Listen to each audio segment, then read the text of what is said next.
First off, I want to thank all my coaches and teammates for 13 amazing years in this league. My involvement in WGSL has influenced me in so many positive ways over the years, and I'm forever grateful to have been part of such a supportive community throughout my life. To all the coaches I had during instructional and clinic years, I'd like to thank you for instilling my love for the game and teaching me the basics. You gave me the foundations I needed to continue and grow as a player, and planted the importance of sportsmanship and having fun. I also want to thank all the coaches I never had, but still managed to support, encourage, and challenge me throughout my softball career. Every single person who has taken time out of their life to support this league, whether by coaching, serving on the board, maintaining the fields, or just showing up to games, all of you contribute so much to making the players' experience a great one.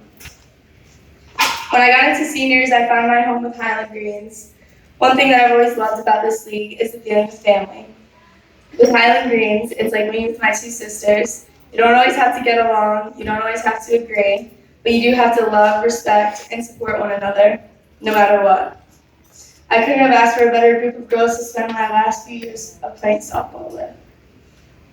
To my teammates, some of whom I've known practically since diapers, I wish you nothing but the best next year. Rachel and Shan, I can't believe it's been 13 years since we were building sandcastles and picking daisies on Gaylord Field 5. I'm going to miss you guys so much, but I know you'll be successful in whatever you choose to do.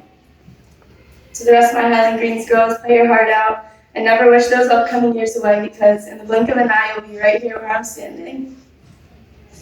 Coach Brian, Coach Gabe, thank you for always hyping us up and keeping the game positive. Coach Rob, I'll miss hearing "Let's go Tomahawk" when I'm up to bat, so that I can constantly be reminded of how awkward looking my swing actually is.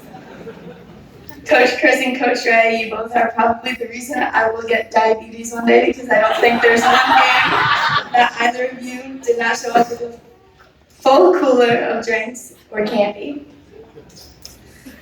Something that I really haven't found in any other place or organization is what I've come to know over the years as my second family. You already know who you are, but for those of you who don't know, I've had the pleasure of knowing the Saraceni family, Coach Tom, Brandy, Alyssa, and Callie since instructional. And throughout these past 13 years, they have all become a part of my family. Coach Tom and Brandy, you've looked out for me as if I was your own daughter for years through thick and thin. Coach Tom, I really don't even know where to begin with you. You've done so much for me ever since I was little, not only as a coach, but as a second father, mentor, role model, and best friend. I can't help but crack a smile even on my worst day when I see a little short man with the biggest grin on his face walking toward me for a hug at the field. You have a certain drive to win every game and encourage us to do our best, which I have seen build confidence in so many girls, including myself. Brandy, thank you for adopting me as your Asian daughter, bringing Callie and I on late night drives and rides in our makeshift Jeep, which was actually just Coach Tom's big van with all the doors open.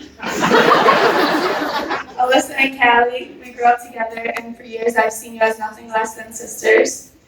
Callie, the last of the Sabo Saraceni legacy.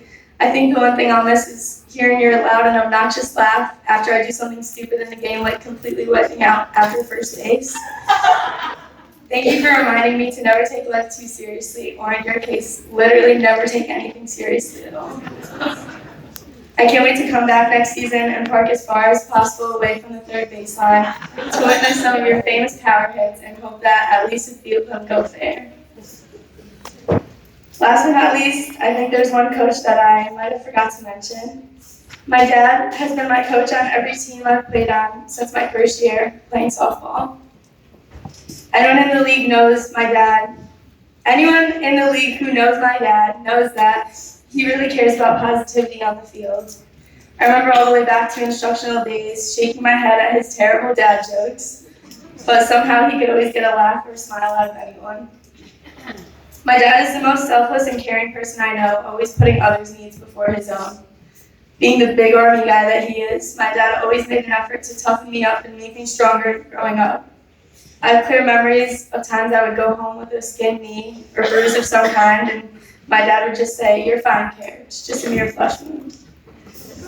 When I reflect on my life and where it's going with college coming soon, I know I can overcome any obstacle I face with the ranger up attitude that my dad has instilled in me throughout the years.